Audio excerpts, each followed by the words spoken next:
let's give you a quick brief history. MG or Morris Garages was founded in 1921 by the British. After a lot of years, it was taken by SAIC Motors in China. This car has been very popular in Bangladesh since its launch. Now let's get to the review. Before we start the review, let's talk about the competitors. It has competitors like Honda Bezel, Toyota CHR, DFSK Glory, Nissan Juke and Haval H2. Now let's get to the review. I'll be talking about a detailed review about the external and internal features, as well as the gearbox, engine specs, performance and everything you need to know about this car. Now let's start from the front look. Here we have the London Eye, here headlight, here we have the DRL, here we have the low beam and high beam projection. And down here we have a nickel design which also has a fog light inside. This is the indicators. Now let's move over here.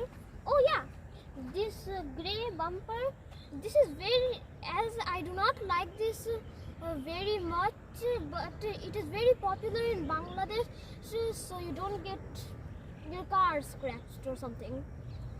Yeah, now here is the engine vents.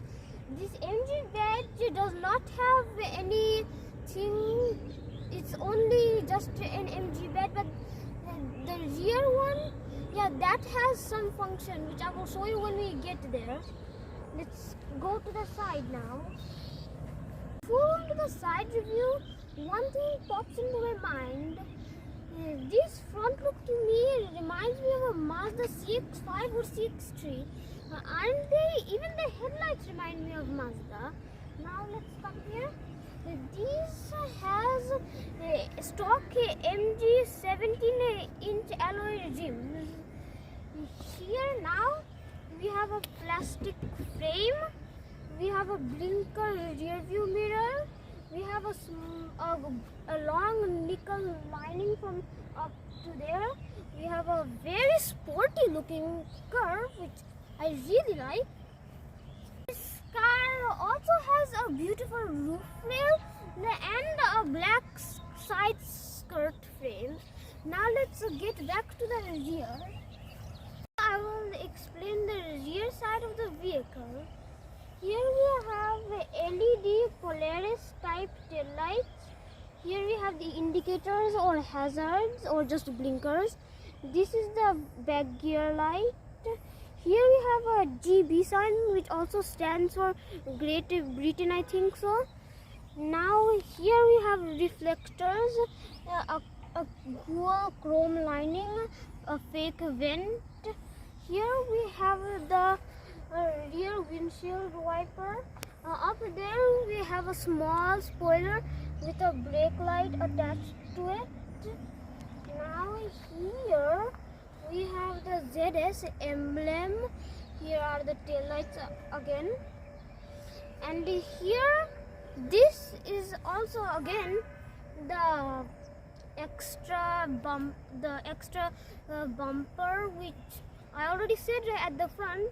I'm not a big fan of it, but you sometimes need it to protect you from the crowd in Dhaka traffic. Now we can finally show you the purpose of this rear MG badge. You can push it back. Yes, the MG badge is actually the trunk opener. Now let's talk about the trunk. Here you can see we have a lot of space in here. If you pull this up hard enough, you will be able to see the spare tire.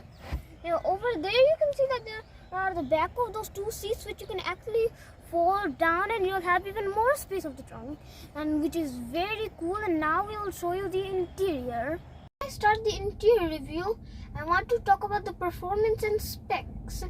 This MG ZS has a 1.5 liter petrol engine pushing out 120 horsepower and 150 Newton meters of torque. Now the gearbox. This has a 4-speed automatic transmission. Now let's get to the interior. This entire interior has two materials. It is leather and hard plastic. Now the full interior review.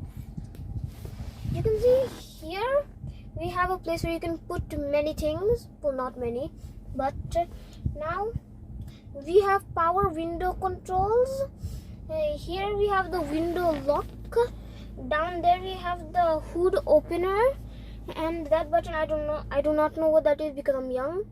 Here we have rear view controls, headlight adjuster, an AC vent which has a really cool design which I like in my opinion very much.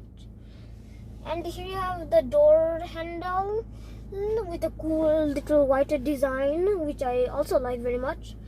Here we can lock and unlock it. Here we have headlight adjusters. Over there we have a tweeter. Now let's come over here. The wheel. Here we have MG bed or the horn or the airbag. Here we have the cluster controls. Here we have this star. We will talk about that later on. This is the voice command controls.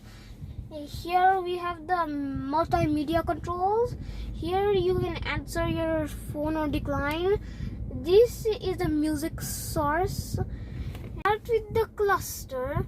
Here we have a speed meter. We have a rev meter. Here you can see that this MG ZS is almost brand new with only 2,749 kilos on the odometer. Now let's look here at the knobs.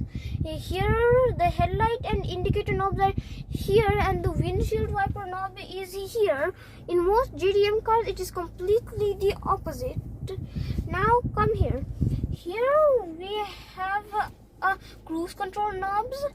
In most JDM cars either it will not have cruise control at all, and in another choice you can have cruise control which is on the steering wheel, somewhere here or here. Now let us come here. Here we have two AC vents.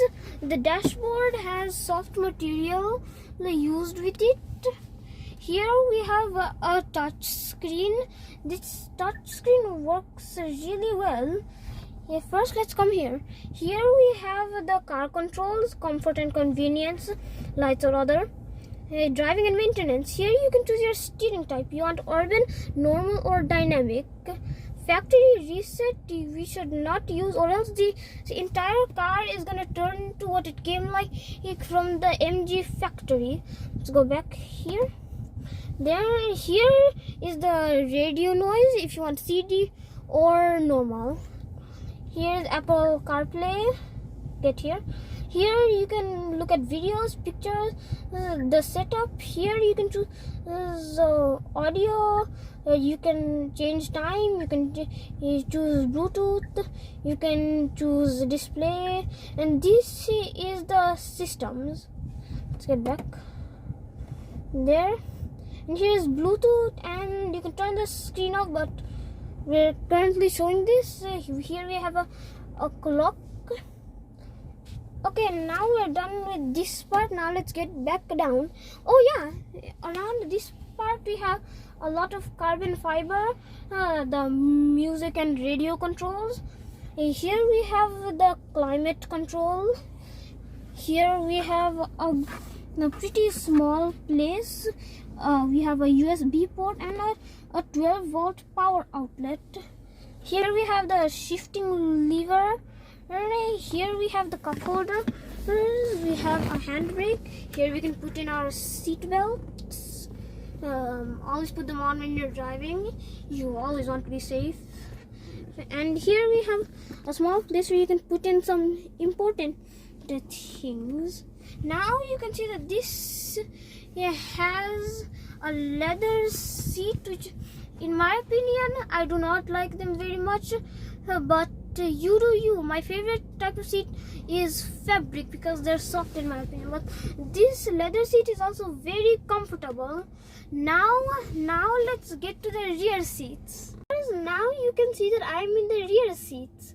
We'll talk about many things here, and let's start with the legroom first. Here you can see we have a lot of legroom for adults. I think adults will also have a lot of headroom in the rear seats. Now let's come in here. Here we have the door, the rear seat door, which have two materials, hard plastic and soft plastic. And I really like this design, which I also said in the front. I think MG has done a good job with this door design, and their cars are also really nice. But now let's come here. Here we have two seat pockets, which are pretty good for putting things in. And here we have two headrests. It would have been good if there was an armrest here, but nevertheless it's a good seat for adults or children. And viewers, now I want to say that don't panic. I do not drive. I will not drive until I am 18 and I get a valid permit. Thank you for watching, and I'll see you again when I review more exotic cars for you. Bye!